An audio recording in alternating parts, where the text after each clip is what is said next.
Meu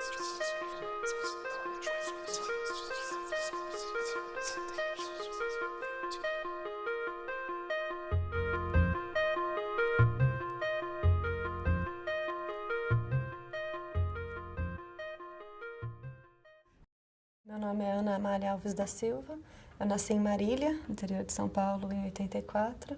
Hoje eu sou professora, tem 10 anos que eu estou em São Paulo, sou professora de literatura brasileira e gêneros acadêmicos em língua portuguesa no nível superior. E também tenho uma escola de línguas que a gente dá português para estrangeiro, inglês e francês, além do serviço de tradução e revisão. O trabalho com a recepção da Clarice foi a minha dissertação de mestrado, né? Então eu fiz esse mestrado na King's College de Londres, sob a orientação do David Trees. E, bom, eu fui para lá muito na tentativa de entender a literatura brasileira dentro da América Latina. Eu senti que alguns programas aqui no Brasil, talvez a maioria tivesse literatura brasileira e a literatura hispânica, são departamentos, são cursos separados, né? E eu queria ter uma visão mais, como que a gente poderia se relacionar mais, e eu achei esse curso lá muito interessante. Então, quando eu passei na seleção, eu fui um pouco com essa visão do Brasil já em termos mais, um contexto maior, mais amplo, além de Brasil, né? E chegando lá, eu vi que as teorias da recepção e tudo eram onde eu gostaria de me aprofundar.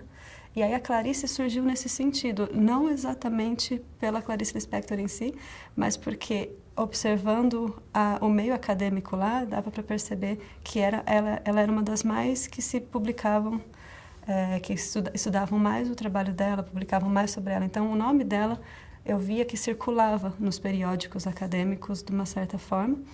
E então a gente falou, vamos ver por que, né, como que ela está aparecendo, por que ela está aparecendo, o que está acontecendo aqui. O que a gente fez foi selecionar 6 periódicos, os que lidam mais com os estudos brasileiros e latino-americanos relacionados à literatura, porque lá é uma questão de area studies, né? Então o estudo sobre o Brasil não é só sobre literatura, pode haver questões sobre sociologia e tudo. Então, foi tudo isso que foi mapeado. Dentro desses 6, nós chegamos num número considerável de artigos que simplesmente citavam o nome dela para falar de outra coisa ou que se debruçavam sobre ela mesma. E aí fomos traçando algumas conclusões nesse sentido do que foi achado a partir das publicações no Reino Unido. A literatura brasileira não chega ainda no grande público, infelizmente, né? Então, por mais que a gente tenha grandes livrarias que têm algumas obras dos brasileiros e algumas contemporâneas, principalmente agora depois do incentivo da Biblioteca Nacional e tal, toda grande livraria vai ter uma obra de Clarice Lispector, de Machado de Assis, do Jorge Amado traduzido. Mas eu não sei dizer o quanto o grande público realmente vai ler a literatura brasileira, né? Por isso que o escopo do trabalho, da pesquisa, ficou no meio acadêmico. Os acadêmicos, sim, né? Então, a Clarice Lispector, uma coisa que eu pude perceber é que ela consta em todos os currículos de todas as universidades do Reino Unido que vão ensinar português, né, ou que vão estudar a cultura brasileira de alguma forma. Então, sim, todo mundo que vai estudar português em alguma instituição de ensino superior vai ler a Clarice Lispector e os professores vão ensinar sobre ela. Hoje, muitos brasilianistas são brasileiros, né? Agora, alguns estão lá há muitos anos, então já estão nessa cultura mista, assim, e alguns são britânicos de origem. Claro que isso deve ter uma diferença, né? O contexto de origem de cada leitor influencia, assim. Uma das coisas que eu achei muito interessante, que foi a primeira citação que ela aparece. É um artigo de 1985, se eu não me engano, escrito pelo John King, e ele fala a frase assim, ele tá analisando o fenômeno do boom da literatura latino-americana na Inglaterra, nos países anglófonos, e ele diz, bom, o boom foi um movimento bem masculino, né? De fato, Garcia Marques, Vargas Llosa, o Carlos Fuentes e tal, Borges, sempre são os homens, né? E aí ele começa a analisar, então, o que cada autor fala, o que a literatura de cada autor contribui, por que isso é bom, por que isso é bom, por que as pessoas estão querendo ler, porque eles sim chegaram no grande público, né? E aí ele chega, pela conexão do Vargas Llosa, ele conecta com o Euclides, da Cunha, no Brasil, né?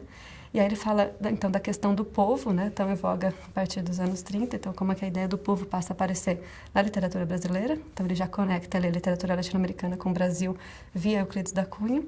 E aí dentro da ideia de povo ele fala, olha só, o povo são homens e mulheres, e quem está dando uma voz feminina às mulheres é uma autora que agora está sendo reconhecida no Reino Unido, que se chama Clarice Lispector, que é, na verdade, uma grande feminista latino-americana. E isso, sim, me chamou muita atenção, assim, porque, de fato, eu não sei se, em termos gerais, os nativos brasileiros vão pensar nela como uma grande feminista latino-americana. O feminismo dela aparece, talvez, de uma forma sutil, na maioria das pessoas que leram, talvez superficialmente, talvez um pouco menos, né? Mas a ideia de uma grande lutadora contra opressões políticas e tal, não é bem para ela que a gente atribui. Então, algumas diferenças nesse sentido, sim. Pensando em termos de recepção no exterior, uma coisa que me chamou a atenção foi o lançamento da Granta, dos melhores jovens brasileiros, né? E eu estava lá na época do lançamento disso e eu lembro bastante de algumas críticas que saíram a respeito, e algumas críticas deles, né, do mundo anglófono, foram que os novos escritores brasileiros, sejam homens ou mulheres, são muito urbanizados.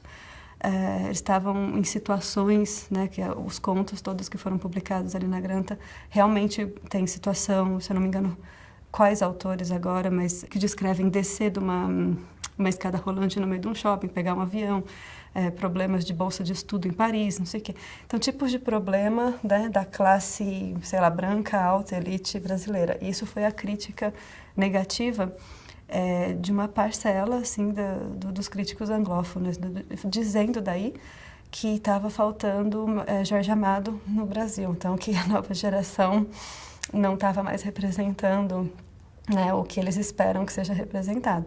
E aí a gente pode fazer uma questão também, né? Eles querem que a gente continue representando capoeira, futebol, samba, né? Enfim.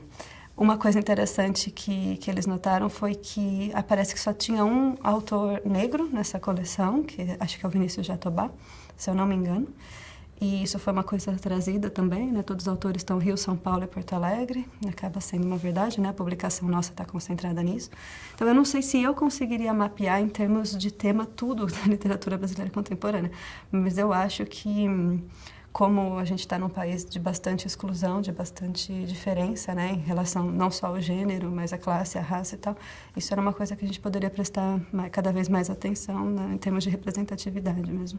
E aí, acho que o erro deles é falar sobre o tema, querer exotizar o que é que a gente escreve, né?